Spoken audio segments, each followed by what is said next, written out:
Shalom and good evening. This is TV7 Israel News broadcasting to you from Jerusalem. And in today's top stories, Israel's working at the diplomatic level in an effort to tone down any anti-Israel draft resolutions that are liable to be passed in the 2 days' time when more than 75 countries, including the UN Security Council, EU, and Arab League, are scheduled to meet in Paris to discuss the Israeli-Palestinian conflict.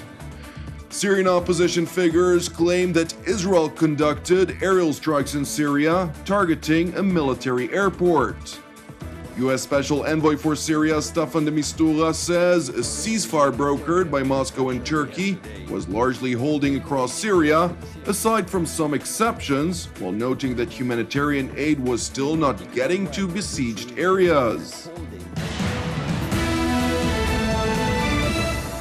Prime Minister Benjamin Netanyahu, senior foreign ministry officials, Israeli ambassadors abroad, and senior National Security Council officials are working at the diplomatic level in an effort to tone down any anti-Israel draft resolutions that are liable to be passed in 2 days at the International Peace Conference in Paris, which will be attended by representatives of more than 75 countries, including all the members of the UN Security Council, the European Union, and the Arab League.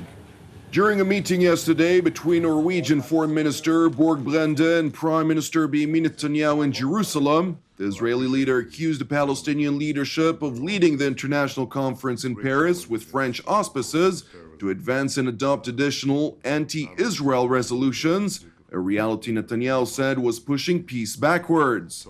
Palestinian Deputy Foreign Minister responded to the allegations by saying that the Palestinian leadership was working together with their French counterparts for what he defined as effective results. تسعى القيادة الفلسطينية بالتنسيق القوي والعميق مع القيادة الفرنسية من أجل مخرجات حقيقية. في هذا الإطار سيكون الرئيس محمود عباس في باريس خلال فترة المؤتمر، حيث كما تعلمون أن الجانب الفلسطيني والجانب الإسرائيلي غير مدعوين بسبب رفض الجانب الإسرائيلي المشاركة في هذا المؤتمر، وإلا نحن الجانب الفلسطيني كنا على الاستعداد للمشاركة. لكن السيد الرئيس سيكون على رأس وفد كبير وسيجتمع، هو تسلم بالأمس دعوة من الرئيس الفرنسي، سيكون متواجدا في باريس وسيطلعه الرئيس الفرنسي على مخرجات هذا المؤتمر، وبالتالي يتم تنسيق الخطوات اللاحقة. Israeli Defense Minister Avigdor Lieberman, during a joint press conference with Prime Minister Netanyahu, said the international conference was an effort to try and intimidate the Jewish state with regard to demand international concessions from Israel, a reality that the top Israeli defense official warned would only contribute to regional instability and would hamper a political process. מי שחושב שבאמצעות הפחדות, לחץ, ועידה בינלאומית ישנה פה את המציאות, הוא טועה. במקום לשבת ולדבר ולהידבר איתנו, הניסיונות הפחדה, הניסיונות הסתה, זה באמת תרומה שלילית לכל היציבות ולכל ההליך מדיני. Israel maintains that only through direct negotiations a viable solution to the decades-old conflict between the Palestinians and the Jewish state could be achieved. The position has prompted Jerusalem to reject the international conference, which it said would seek to dictate terms. In response to the Israeli concerns, however, French President François Hollande said that the planned conference in Paris would not aim to replace direct negotiations between the Israelis and Palestinians. La paix, elle sera faite par les Israéliens et les Palestiniens, et par personne d'autre. Seules des négociations bilatérales peuvent aboutir.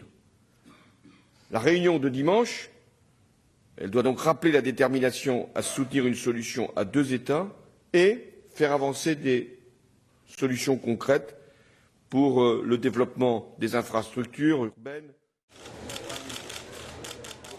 France, which has repeatedly tried to breathe new life into the peace process since the United States has pulled back from its efforts to do so, believes that through an international framework, a foundation can be set for a political process that would establish the guidelines for direct negotiations.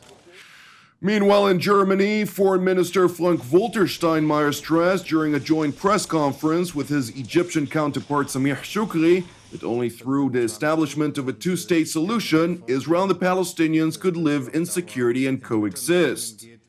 Es bleibt eine schlichte Wahrheit, dass es diese Friedensperspektive nur mit einer Zwei-Staaten-Lösung im Nahen Osten tatsächlich gibt, wenn Sicherheit für Israel und Palästinenser gewährleistet ist, wenn zwei Staaten friedlich nebeneinander in Nachbarschaft bestehen können. Wir schätzen, Last week, in an interview U.S. President Barack Obama gave to Israeli media, the American leader held back from answering whether he planned on refraining from vetoing anti-Israeli resolutions yet again if the UN Security Council would be presented with a draft in the coming days, yet emphasized that he would be president until the very last day of his term. Now, with regard to the ongoing conflict in Israel's northern neighbor, where Syrian opposition figures claim that Israeli F-35 stealth fighter jets, which Israel recently received from the United States, fired missiles at the Mizeh military airport, after which they carried out 4 attacks in the area before returning to Israel. The Syrian opposition's news agency Kasiyun reported that several fatalities were recorded among Assad's troops. According to the Syrian military, the Israeli Air Force circled the area of the Sea of Galilee rather than entering Syrian airspace and fired the missiles that hit the military airport from there. The fire that broke out at the airport warehouse could be seen clearly in pictures from the Damascus area. The Syrian military issued a statement warning Israel that the attack would have consequences. This is the second attack on the Damascus military airport attributed to Israel within a month. The IDF did not respond to the allegations. More on Syria. United Nations Special Envoy for Syria, Staffan de Mistura, said a ceasefire brokered by Moscow and Ankara was largely holding, aside from some exceptions, while noting that humanitarian aid was still not getting to besieged areas. The focus on the humanitarian discussion we had today on the HTF in Syria was about, one, that the COH is largely holding, with some exceptions, but in theory that should be giving an opportunity for accelerating humanitarian access to besieged areas. Unfortunately, that's not the case. Moscow has scheduled a conference aimed to restart the political process between the Syrian government and opposition groups, a conference that is to be held on the 23rd of January in Kazakhstan. According to reports, Russian President Vladimir Putin chose that date because it is the first workday for President-elect Donald Trump after his inauguration that will take place on the 20th of January, a fact that would limit any possible American influence over the results of the conference.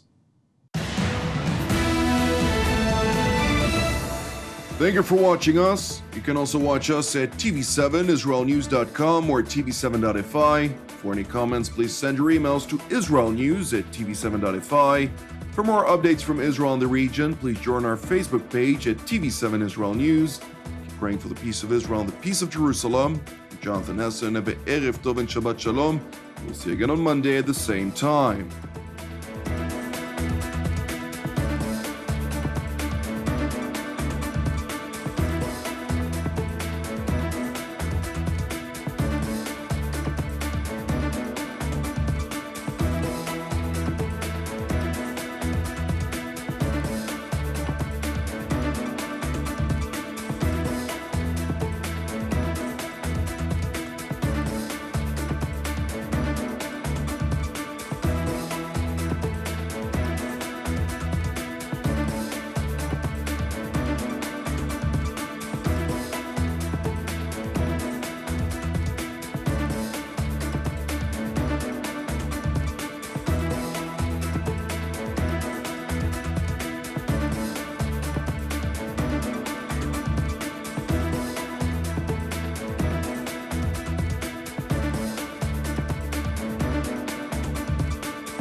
In order to donate to TV7 Israel News, please follow these simple steps. First, press the Donate logo, located at the bottom left side of TV7 Israel News Facebook page, or on the Donate tab at the head of the page. Then insert the amount you'd like to donate, and fill in your credit card information. Just like this. And press Review Donation and continue. After reviewing your donation details, please press Donate to finalize your donation. That's it! Your donation is now complete, and an email with your donation details has been sent to your email address. You can also print your donation receipt by pressing the link here. Thank you for supporting TV7 Israel News.